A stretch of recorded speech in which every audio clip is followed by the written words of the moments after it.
Our world is on fire. The UK had its hottest day on record today. Wildfires have raged across the country. Incendi boschivi di là. The London Fire Brigade had their busiest day since World War II today. When will we wake up to our planet's desperate cry for help? Time is running out. But there is still hope. Change is possible. That's why Extreme are in Sardinia to race for wildfire resilience and to fight for a cleaner planet for future generations. To showcase the power of electric and the need for innovation. To help local communities and find solutions on the ground. To raise awareness for the plight of the planet. To use racing as a platform for change.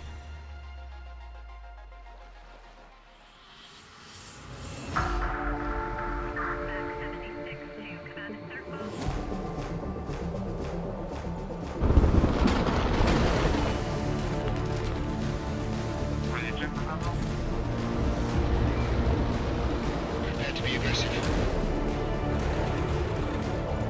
Hyperdrive now.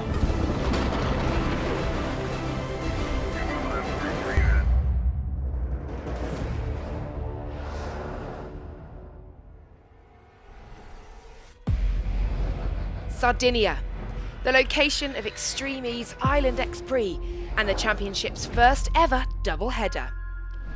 Known for its stunning coastline and rich cultural history, the Mediterranean island is a paradise for many.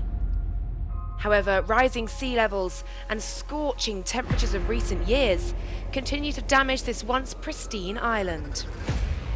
That's why this round, the drivers were racing for wildfire resilience, and it was reigning champions RXR who came out first for qualifying 1, and they were flying. Rosberg X Racing lead the way. Then it's the Keeper team, almost 18 seconds behind.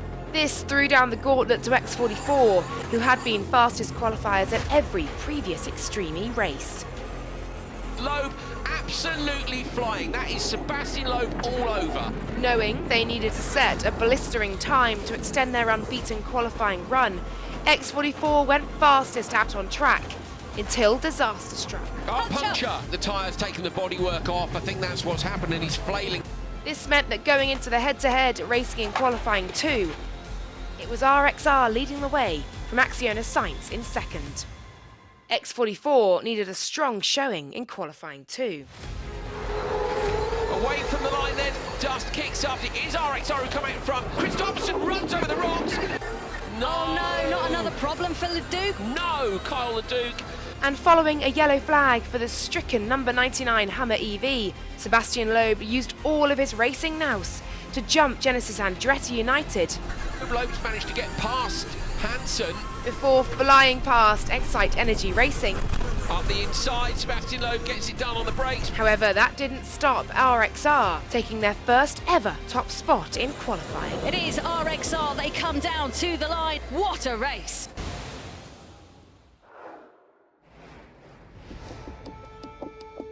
Extreme E aims to leave a lasting positive impact in each of its race locations. For round 2 in Sardinia, the Legacy project concentrated on wildfires, an issue which was brought into clear focus as temperatures soared across Europe.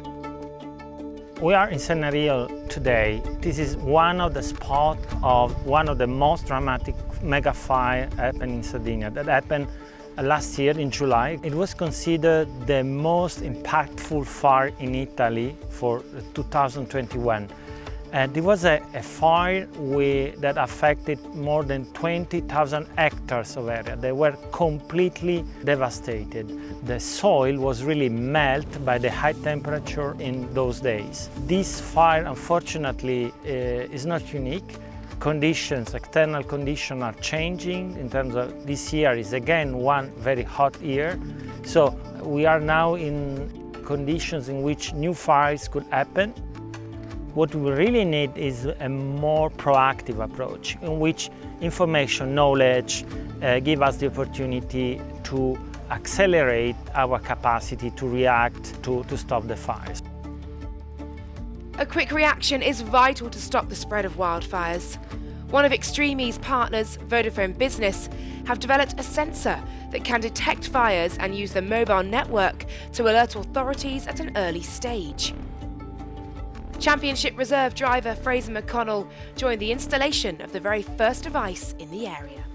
The way that they work is they have a small chip that sits within them, and they detect forest fires in their early phase of forest fires. It detects the gases in the smouldering phase of those fires, which means it can detect them within an hour of a fire starting, so super early detection of the fires. You can place them anywhere in the forest, it doesn't matter, as long as there's natural daylight, that means that they will work. This technology is really important to fight climate change. One of the biggest things happening in climate change at the moment is forest fires across the world, and ultimately the solution which we're deploying will prevent forest fires from happening in the future. There we go. The first ultra early wildfire sensor. This is a site that really suffered from a wildfire almost about a year ago today, and they still suffer from it. As we can see, if you look around and everything is burnt, so it's not a problem that disappeared and something we have to tackle. Racing is one thing, but then having all of these humanitarian efforts at the same time is also so great, and it does make you feel good inside.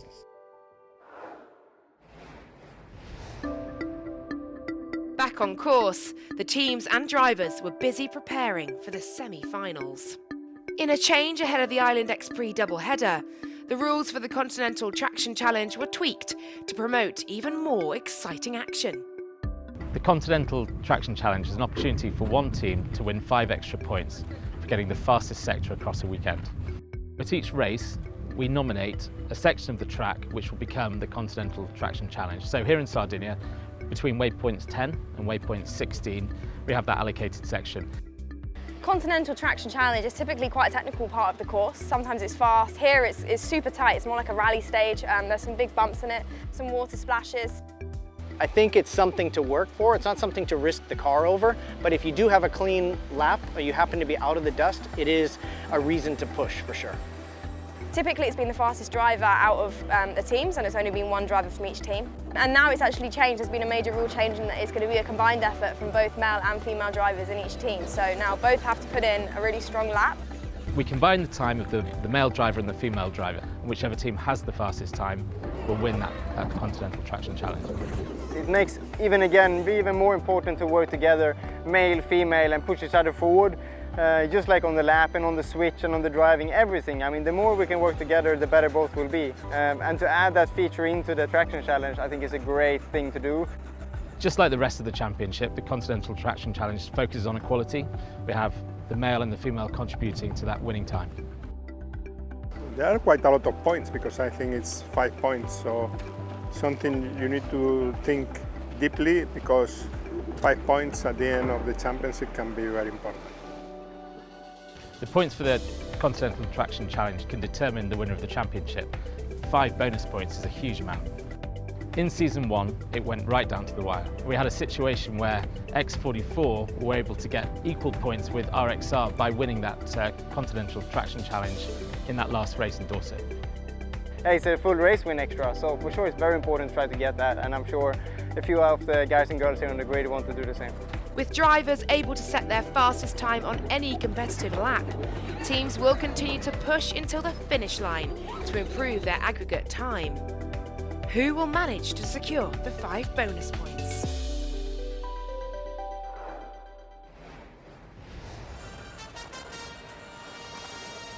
With X44 holding on to the fastest Traction Challenge time at the end of day 1, RXR, Excite Energy Racing and Genesis Andretti United would be pushing hard to beat their time as they lined up for semi-final 1 to decide which 2 teams would be the first to make it through to the final.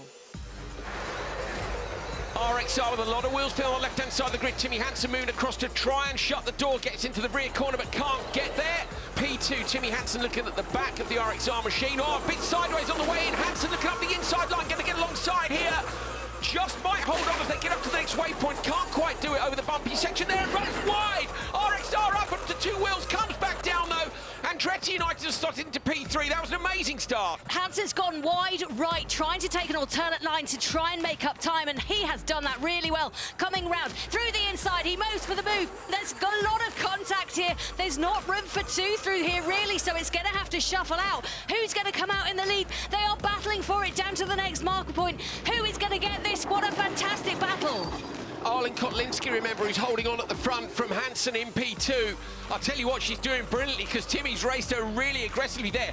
And look, going for the pass then for Timmy Hansen. Is this the moment? I don't think it is. At the moment, Arlen Kotlinski is making her Odyssey 21 as wide as possible, and Hansen cannot find a way through. He's still right in behind. Is this going to be the moment? Takes an alternate line. Hansen goes off to the right-hand side.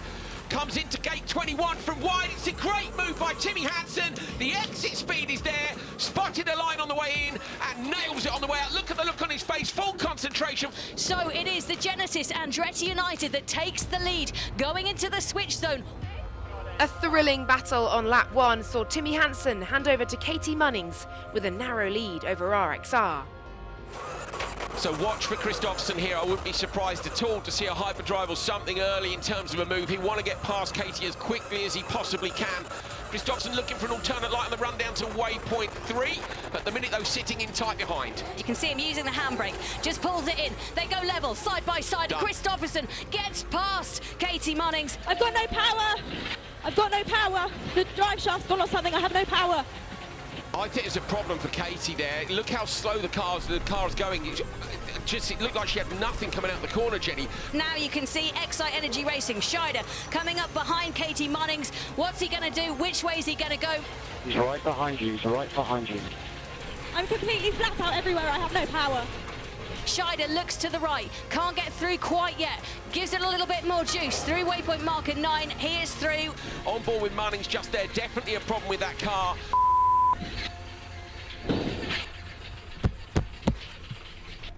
Yeah, such a shame, but Kristoffersson setting the timing screens alight right now. He's having an absolute stormer. Arlen Kotlinski set it up for him. He managed the overtake on Andretti United, and he brings it home to be the first person through into the finals. There we see the Excite Energy Racing team. They are coming through to take the finish. They will be the second team through into the finals. But a brilliant performance from RXR saw them take the win and set the new fastest time in the Traction Challenge. I was just behind Katie going out from the switch, and I didn't realize at the time when I overtook her, but she had some problems. Now we're in the final, and let's see what we can do. A tough loss to take for Andretti United, but a huge result for new driver pairing Timo Scheider and Tamara Molinaro meant the Excite Energy Racing team would progress to their first final. I knew when she brought it home in third, I have to catch up somehow. So I was sending it till a certain point when I thought I was catching Katie quite quickly. And then I got a bit more relaxed, and then I saw she got a problem as well, so I was just following until the moment I had it clean. And then we just managed the gap and brought it home.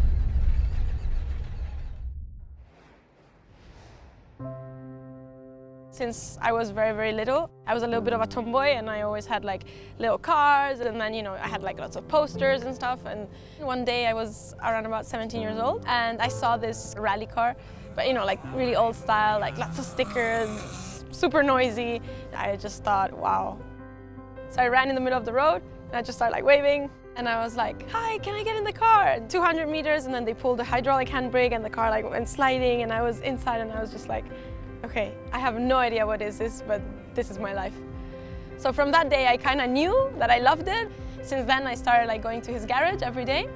So in the end, I started working with him, and then slowly, you know, after a few weeks, I started thinking, I said, I want to become a race car driver too. And then I bought a chassis of a Golf MK2 from a scrapyard, and he gave me a piece of his land to work on it. So every day I would do something different. I would learn to weld, I would learn, you know, like little things, and after a year it became a rally car. The first thing that I've done after building the car was starting racing the Canarian Championship. After that, a team from Barcelona called me, and then from there I got in for a selection in America for off-roading, and from there Extreme E happened. Obviously, for me, I'm a racer. What I want to do is race. So I saw the amazing drivers that were in the race. This is on 3 pillars, which is electrification, you know, sustainability, and driver equality. And I was like, okay, so there's much more to it. Of course, all the legacy programs that we do, and like we say, that we come here, we race, and at the same time, we race with no trace, right? We go back and we leave the place in a better way so that we found it. So I thought that was pretty incredible. Well, of course, Saudi was well, probably the worst moment of my life in my racing career.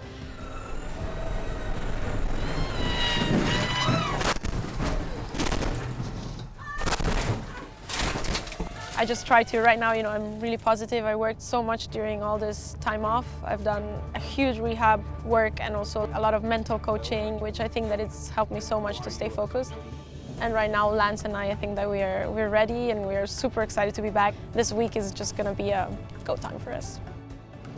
I think I have amazing people around me, so that really helped me to, you know, push more and more each time. And I think that every time that I do something good, I kind of owe it to them, you know? So I say thank you. Meanwhile, we're here to all the people that are around.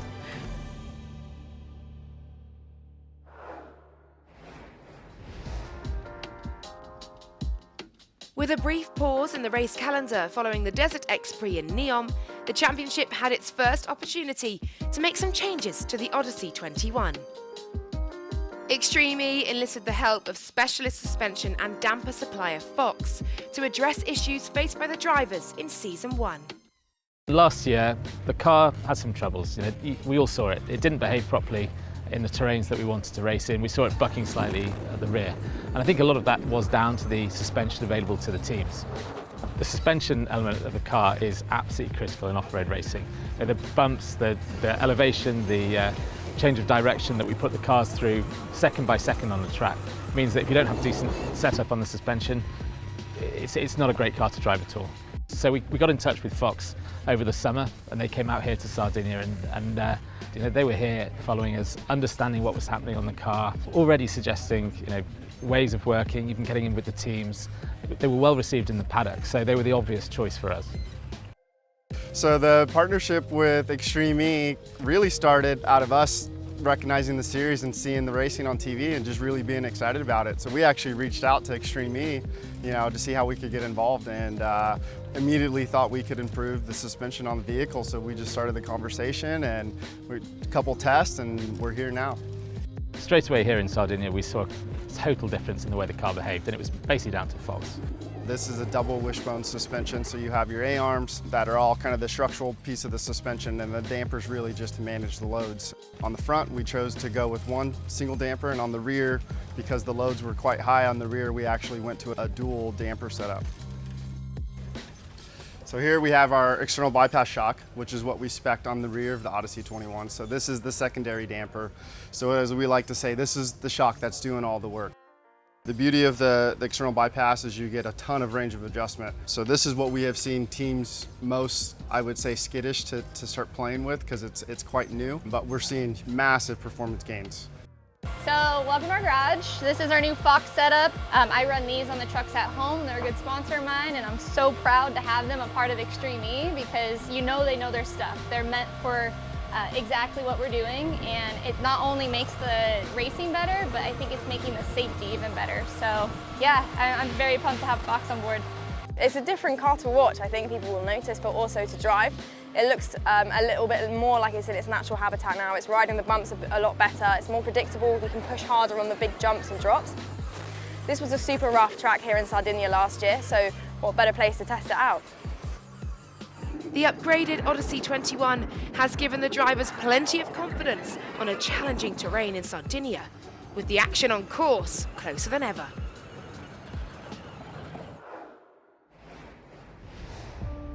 After RXR and Excite Energy Racing had confirmed their places in the final, it was time to see who would be joining them in the main event. JBXE lined up alongside Acciona Sights and X44 as they headed out for semi-final 2. And we are green. Let's go racing in Sardinia for semi-2. It's a really good start from Acciona Sights. They go alongside X44 to the right. JBXE have gone wide. They take the alternate line. In they go. Kevin Hansen's done a great job to slot himself into the middle of that. Kevin Hansen goes up the inside now at Laya Sands. Laya Sands bullied Loeb offline off the start line. She's now getting bullied out of the way by Kevin Hansen. Great pass by him. Surprised Loeb's not a bit nearer. He's closing the gap down now as you see Kevin Hansen to come down to the start of the Continental Traction Challenge. If he's out front here, he might use his hyperdrive, try and go for the time. And Loeb up the inside on the brakes into the mud hole. There is Sands. She's in the car just in front. It is Loeb. He's managed to get through, but I tell you what, she wants to keep up the pressure. And remember, this is the section being timed for an extra 5 points, combined times through the weekend. But my word, they are going for it. And it seems like Loeb just trying to claw down that lead now set by Kevin Hansen. They're coming into the switch zone now. Look how much speed Loeb's got coming in there. Can he even get it slow to 30 kilometers an hour? I think he did, but that was tight. The top 2 are going through, so focus on trying to keep Carlos Sainz behind. She's so young. This is a great opportunity for her, and I want to see her nail it. Go on, Hedda, you got this. Let's go. Wait. Drive and go. That's a slow release from Loeb. They were 6 seconds back, Jenny, and I reckon they've been sitting there for longer than that. So Sainz came in. They came in a full 11 seconds behind X44, and they're leaving in front of them. So some sort of an issue in the switch zone for X44, Sebastian Loeb and Cristina Gutierrez. We had a problem with the safety fillet that we couldn't fix it. So again, a race lost for stupid thing. 9.6 was the gap at the last one, it's 9.1. I don't think Sainz is going to get there. I think she's going to be able to hold on. You're looking from Sainz now at the big dust Bruce trail out in front as Gutierrez uses the hyperdrive. X44 might not make the final here, but out front it's advantage JBXE. Kevin Hansen with a brilliant job on lap 1 did exactly what he needs to do, and Hedda Hozas has raised her game massively here. Carlos Sainz, World Rally Champion, has not been able to close the gap down, so she comes through the last couple of corners now. Hedda Hozas is going to come down and take victory in semi-final number 2 for JBXE, for her and Kevin Hansen. That is an absolutely fantastic result. Acciona Sainz, Carlos Sainz, they come through for P2, but the big story, Jenny, X44 are not going to make the final. Disaster for X44 in the switch zone meant they would miss out on the final for the very first time. But after a brilliant performance from debutante Hedda Hozas and an amazing drive for Kevin Hansen, who only recently recovered from a serious injury, their journey to the final felt like a win in itself. I must say it means so much to me to be back on course after what I've been going through. So it's just a pleasure to be in the final. You're emotional, aren't you? Yeah, I actually got that now. So it's been very tough. And being back like this, it means the world. Thank you very much, Kevin. Well done.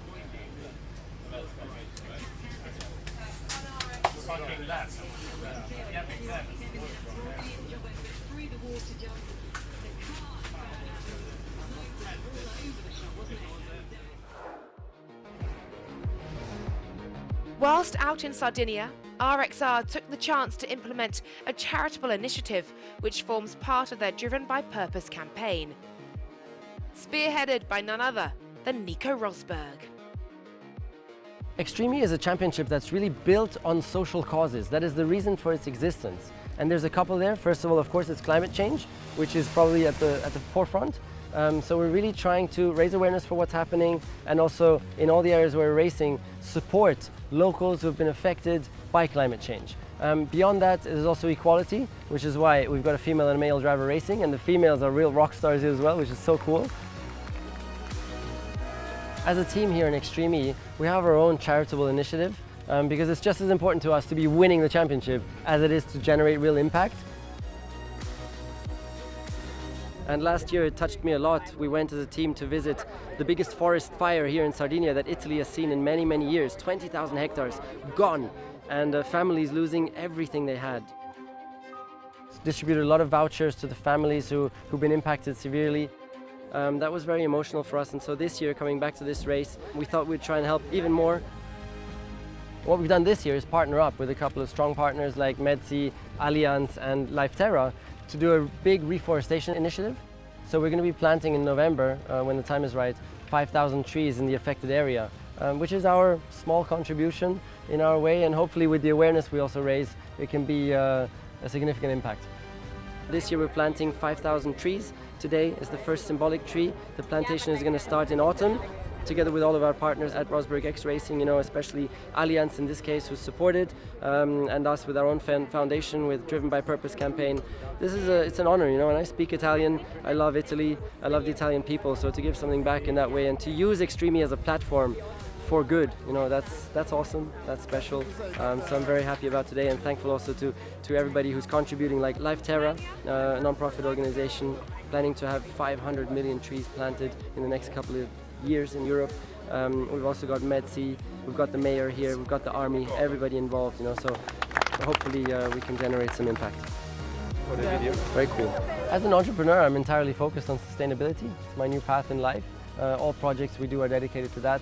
And here I can find both passions united in one, because there's the racing and we're really trying to drive positive change at the same time, and that's awesome.